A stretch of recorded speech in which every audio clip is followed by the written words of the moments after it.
from us. I am Dr. Jessica Hilton. You can just call me Jessica. I'm the Director of Internationalization Strategies and International Student and Scholar Services.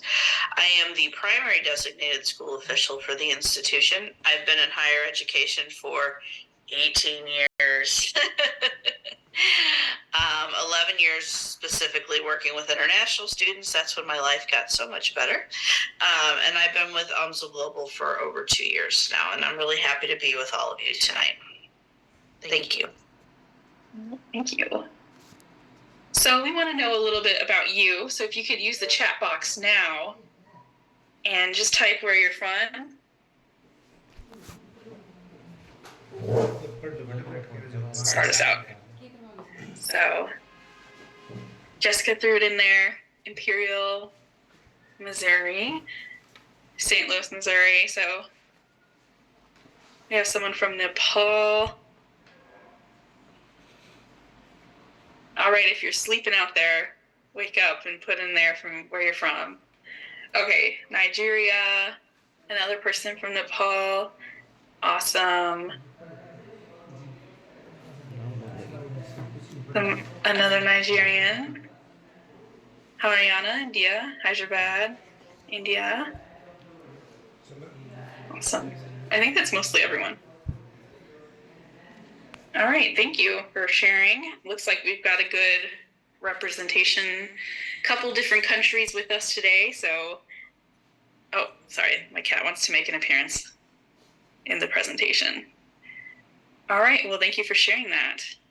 So I want to know how you're feeling, before we get into everything, how you're feeling about your F1 or J1 visa interview. So I'm going to launch a poll. And 1 is, I am very nervous. I have no idea what to do. 10 is, I've got this, no worries at all. And then 5 is in the middle. I'm okay, a little nervous maybe. So go ahead and vote. How are you feeling about your visa interview? All right. Just a couple more people need to put in their votes. 1 more person. All right, that's everyone. Okay, so it looks like we're in the 1 to 5 range here. So 1, you're really unsure what to do. So hopefully this session is going to help you figure out how to be more confident in your interview and figure out what you need to do to prepare. And then if you're in that 5 range, then hopefully we can help you just boost your confidence a little bit as well. Okay, thank you for sharing. So let's get into the immigration documents first. So we'll talk about your passport.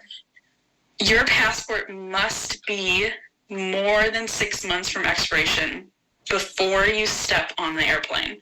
So check your passports, check that date of expiration, and make sure it's 6 months. You have at least 6 months before you step on the airplane. And then also take a really good electronic copy to keep for yourself for backup. And then also make 2 good copies of your passport to leave with a trusted person in your home country before you leave, and to put in your checked bag. So 1 electronic copy and 2 printed copies. And then always carry your original passport when you're traveling with you, on you when you're traveling to the United States. Never put your original passport in a checked bag. And we only say this because it has happened before, so don't let that be you, and make sure you're always keeping it on your person. So your I-20 or your DS 2019. I believe everyone in here is an F1 student, but the I-20 is for F1 students, and the DS 2019 is for J1 students. So this document, both of them, are very important. The I-20 or the DS 2019 is what allows you to set up a visa, an appointment at the embassy consulate to interview for your visa. So once you enter the United States, that document, your I-20 or your DS 2019, is what keeps you legal and in status. So make sure that all of that information is correct on there. So you want to read every single page, which is page 3 on the I-20. Make sure you read all that information on there. in the page 2 of the DS 2019. So a lot of students ignore all that information, but the government actually expects you to know every single bit of it. So make sure you read it and you understand. And then when you print your I-20 or your DS 2019, make sure you sign and date it in blue ink. And then if you do find any incorrect information on that document, then please let us know. You can email our international admissions office at intadmission@umsl.edu. So you have your I-20, got your passport, now you're going to get your visa. The visa is the document that allows you to step onto the airplane and to land at the port of entry, or POE. It then allows you to ask Customs and Border Protection for permission to enter the United States. Once you enter the United States, the visa allows you to exit and re-enter if your visa is valid and you keep your I-20 in status and legal. So the most crucial step to obtaining this visa is, of course, the interview, which is why we're all here today. So let's talk a little bit about preparing for that visa interview and what we need to do and how we should act for it. So the first one's kind of obvious. It's practice. Practice, practice, practice. It's so important. Practice with a trusted family friend, a family member, or a teacher, a mentor, anyone that will be able to give you ideas of what you need to do to be better at and give you more confidence and just make you give you some advice. And then you'll be given ideas on what you need to practice during this session. So make sure you're taking those screenshots and good notes, like I said in the beginning. The next thing you need to remember is to dress appropriately. So you don't have to dress up for a formal occasion, but business casual is appropriate and looking put together. So don't show up just in sneakers and a t-shirt that has holes in it. You want to leave a good impression. And then do not wear uncomfortable clothes either, or new clothes that you just don't feel good in yet. So make sure you have something comfortable, and that's also business casual, and you look good. Be truthful. So this one's also an obvious statement, but always tell the truth. Never lie to a consular officer about anything. They know more than you think they know, and they will most likely catch you in a lie, and that would be a bad situation to be in. It could be a reason why they deny you a visa. So just always remember to be truthful. And there are ways of saying things that are beneficial to you that are still truthful. So we'll talk about how we can do that later on. So demonstrating strong ties to your home country. You need to be prepared to do that. So you must be able to demonstrate these ties and that you have reasons for returning to your home country after you complete your program of study that are stronger than those for remaining in the United States. You must prove to the consular officer that you have no intention of immigrating to the United States. Your plans are to return home with your knowledge and experience that you gain while studying in the United States. So that's really important. And if the consular officer has any idea that you might be interested in immigrating, then that could also be a reason why they would deny you a visa. So you just need to make sure that you demonstrate these strong ties and you have clear plans on what you do when you return home. Another big one is to know your finances. So be prepared to discuss how you will finance your studies. And having the documents is not enough. The documents that you bring with you are important, but you need to know who is going to be financing you and how you will pay after your first year. An answer should never include working on campus, CPT, or OPT. Make sure you prepare to speak about how your finances are fully covered by either yourself, your family, a sponsor, or whoever it is that is sponsoring you. If you have a scholarship, it will not be on the I-20. So explain that you also have the scholarship to help with costs, but in the circumstance in which you were to lose it, you still have support from your whoever's financing you. So we'll talk about that later as well. Another big one is to practice your English. So plan to answer all of these questions in English. If you are given the option to answer in your own language, always choose English. Having a grasp on the English language will demonstrate to the consular officer that you are a good student. And this is a fun one because we're giving you permission to watch American TV and movies and listen to American music, because that's a really good way to get more comfortable with hearing an American accent, and then you'll feel more comfortable in having conversations and explaining yourself to someone with an American accent. So watch all the TV and movies that you want, listen to all that music. That's going to help you in the long run. All right, so now we're going to move on to how you should be conducting yourself in your visa interview and what to expect a little bit about this meeting. The first one is that this meeting that you're going to have, this interview, is very short. The interview is only just going to be a few minutes long. So you have very, very limited time to make a positive impression.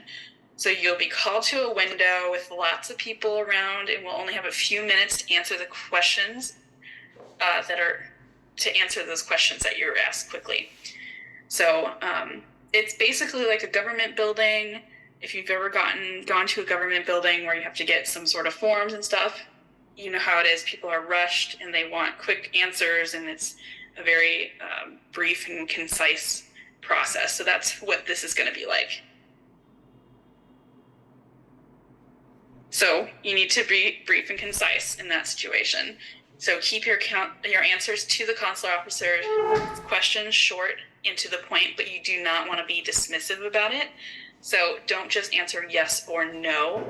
You want to explain yourself with not going on and on. Answer to the point, be precise. If asked a yes or no question, make sure to say yes because with a quick and short answer, or no because with a quick and short answer. And then always speak for yourself. So don't ever bring a parent, spouse, family members with you to the interview. The consular officer wants to interview you, not anyone else. You're the one that's getting the visa. Only dependents who are applying for that F2 or a J2 visa should be accompanying you. No one else. It should be you alone. And then, most importantly, maintain a positive and respectful attitude. You want to be brave, be polite, be respectful, be kind, and do not engage the consular officer in an argument, which seems like common sense, but that is one way that you can know that you would not get approved for a visa. So no matter what kind of attitude or behaviors are being, or how the consular officer is acting, if they're not acting positive or respectful towards you, you still want to be positive and respectful to them. All right. So moving on to what you need to know for your visa interview. The most important one, obviously, where are you going? Learn about UMSL and about St. Louis. Learn everything you can about this university and the city, and be prepared to answer questions about UMSL, about St. Louis, and why you wish to study here. And focus on things that you've actually learned about UMSL and St. Louis, and not just generic answers about like weather or sports and classroom ratios, because they're going to know that you just memorize things and you don't actually know anything. So learn something and maybe provide an answer that is genuine of why you actually want to study here, and do your research on the university and the city. Know your career plans and intentions. So like I said in the beginning, it's really important to demonstrate strong ties. So you really must be able to clearly articulate your plan to return home at the end of your program, and then what you plan to do with your knowledge that you've obtained here. And if you do plan to engage in OPT or STEM OPT, be honest about it. Again, always be truthful. Share what knowledge you hope to gain from those experiences to bring back to your home country. And then, of course, know your program of study and major. So if you're not able to explain the reasons why you want to study in a particular program and major at UMSL, then you will not succeed in convincing the consular officer that you're planning to study here. So really get to know your program, do the research, go on the website, talk to people who are in the department that you're going to study, and understand what you're studying, what you want to do, and why it's important to you. And then I have a really fun graphic of what it all takes to get approved for a visa. So we have a strong presentation. You're presenting yourself in a very clear way, letting the consular officer know what your intentions are, providing that very clear story of what you're trying to do and what you want to do with this experience. You're organized and you've planned, you've done your practicing, you're prepared. You have that confidence because you are prepared and you've practiced. And then you know your strengths and weaknesses so that you can make sure that you are prepared for any kind of situation. So this is a helpful graphic on what's going to get you that approval. So I'd like to share another resource, which is called Argo Visa. So UMSA Global does not endorse Argo Visa formally, but it is a resource you can utilize if you are looking for an individual visa interview preparation session. So like this, but more geared towards what you need to know. And if this is a service that you are looking for, we can direct you to Argo Visa, but you need to know that there are costs associated with it. So if you failed several interviews, Argo can really help you figure out what you're doing wrong in that interview and help you prepare for getting an approval later. So this is not a service that we really recommend for your first time interviewing, but like I said, if you had several failed attempts and you need help in the future, then this is a really good resource. They also have free resources on their website. So if you go to their website, they also have a YouTube page where they have really helpful videos with tips and tricks on what questions you might encounter, what to say, what not to say. So definitely check out their YouTube as well. Okay. All right. So now I bring Jessica back because we'll do a really great interview, fake interview. Mock interview. We'll put on our acting faces. And let me stop my sharing. And we'll kind of just go over everything I said, but give you like a real life example of it. So I'm going to pretend to be the consular officer, and then Jessica's going to be an F1 student applying for her visa. All right. So the first question I have for you, Miss Jessica, how many universities did you apply to in the United States? I only applied at UMSL. Okay, so if that's true, that's totally fine to say that you've only applied to UMSL. But if you actually applied to other schools, you really need to be honest about it. So I'm going to ask this again. How many universities did you apply to in the United States? I've applied at 6 universities. However, I chose UMSL because the computer science major has opportunities for research and a concentration in artificial intelligence. All right, so that's a much better, more explanatory answer to that question. She was truthful about how many universities she applied to. And out of those universities, why did she choose UMSL? She provided that as well. All right, moving on to the next question. All right, Miss Jessica, why do you want to attend the University of Missouri, St. Louis? I want to attend UMSL because it has a 20-to-1 student to faculty ratio. There are seasons in St. Louis, and there's a free zoo. Okay, so those are all true facts about St. Louis, but the consular officer will know that you really don't know anything about UMSL. You just kind of memorize those things. So I'm going to ask this one more time. Jessica will give a better answer. All right. Why do you want to attend the University of Missouri St. Louis? After researching several universities, I found that UMSL is the best fit for my education because I plan to study biotechnology, and there are many research opportunities on campus as well as opportunities for internships because companies like Pfizer and Bayer have locations in St. Louis. Additionally, St. Louis has a really low cost of living, so my finances will go further there.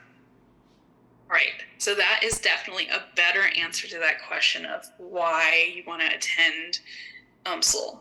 So you can tell that that's not something that you've learned just from a quick Google search, that you actually know something about the city and about the university. All right. Moving on to the next question. Miss Jessica, do you have family or friends in the United States? Nope. Okay. So if that's true, answering no is fine, but again, we're not trying to be dismissive. We're going to provide a little bit more explanation. So we'll ask again. Do you have friends or family in the United States? No, I do not have any family in the United States. All my family live in Mumbai and Calcutta. All right, and I'll ask this again just to provide a different answer. If you have family in the United States, you can say, yes, I do. They live in Dallas and Chicago, but they will not be helping me while I'm in the United States.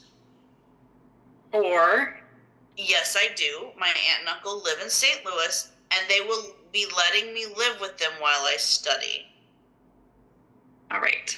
So that all of those answers are perfectly fine as long as you have done a really good job of being truthful and being concise without being dismissive.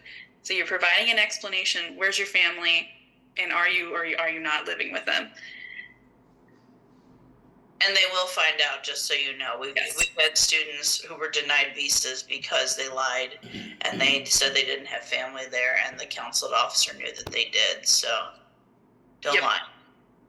They know more about you than you think. Yeah. All right. This next question. Jessica, how will you finance your education, and is it sustainable after the first year? I have a large scholarship from UMSL, and I also want to do CPT. So while that may be true, it's just not how you should answer this question. So I'll ask again. How will you finance your education, and is it sustainable after the first year? My parents have been saving for my education so I can study in the United States.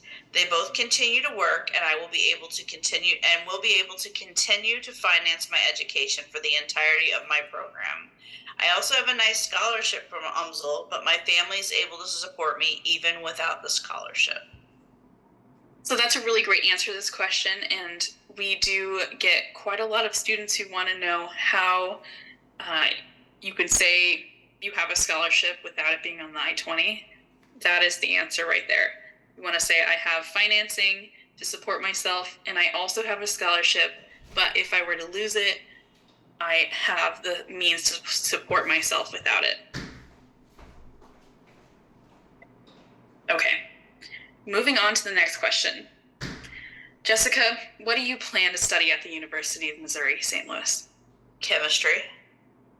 So again, we have a very short answer, but it does not provide enough information. I'll ask again. What do you plan to study at the University of Missouri St. Louis? I plan to study chemistry because I want to get involved in the pharmaceutical industry, which offers good jobs in my home country and abroad. All right, so that's a much better answer because it shows that you know your program of study, you know about what you want to do, and she's demonstrating strong ties to her home country, which is very important to do. Okay. Next question. Jessica, what are your plans after graduation? I plan to immediately go back home. All right, so again, this does not offer enough information, so I'll ask again. What are your plans after graduation? I'm planning to study education, and when I graduate, I plan to return to my country to work as an administrator at the international school in my city. Or I will be studying computer science, and I hope to complete 1 year of OPT and 2 years of STEM OPT in the United States, and then return home to bring my experience to a multinational corporation and help my family maintain our family home. All right, so either of those answers are really great. Both of them show what your clear plans on what you want to do with your program of study when you return home. So you're demonstrating those strong ties home. And if you did want to do OPT or STEM OPT, again, always be truthful about it and explain how that experience is going to help you. Okay, this is the last question. Jessica, do you plan on working while you're studying in the United States? No. Okay. Not enough information, so we'll ask one more time. Do you plan on working while you're in the United States? I do not plan to work while I'm studying in the U.S. because I need to focus on my studies, and it will be difficult to balance study and on-campus work opportunities. There's a few answers that you could say to this, so we'll ask again. Do you plan on working while you're in the United States? Yes, I have been offered a graduate assistantship of 20 clock hours per week on campus that I will do while I am studying. Or I plan on focusing on my studies, but if an on-campus work opportunity presents itself, I will take advantage of it. So those are 3 examples of good things that you could say. You can be honest again, always be honest. You can say, I don't plan on studying, you don't say you don't plan on studying. They don't do that. No, say, I don't plan on working, but if an opportunity presents itself, I will take advantage of it. Or you do plan on working, you received a graduate assistantship, and explain how many clock hours per week that is, how it's in compliance. Or that you don't plan on working at all and you're focusing on your studies. Either of those are very good answers, and you're being truthful, which is the number 1 rule here. Okay. Well, that was our mock interview. Thanks, Jessica. Thanks. I'll let you know if you got your visa. Did I get my visa? All right, let me share my screen again. 1 second.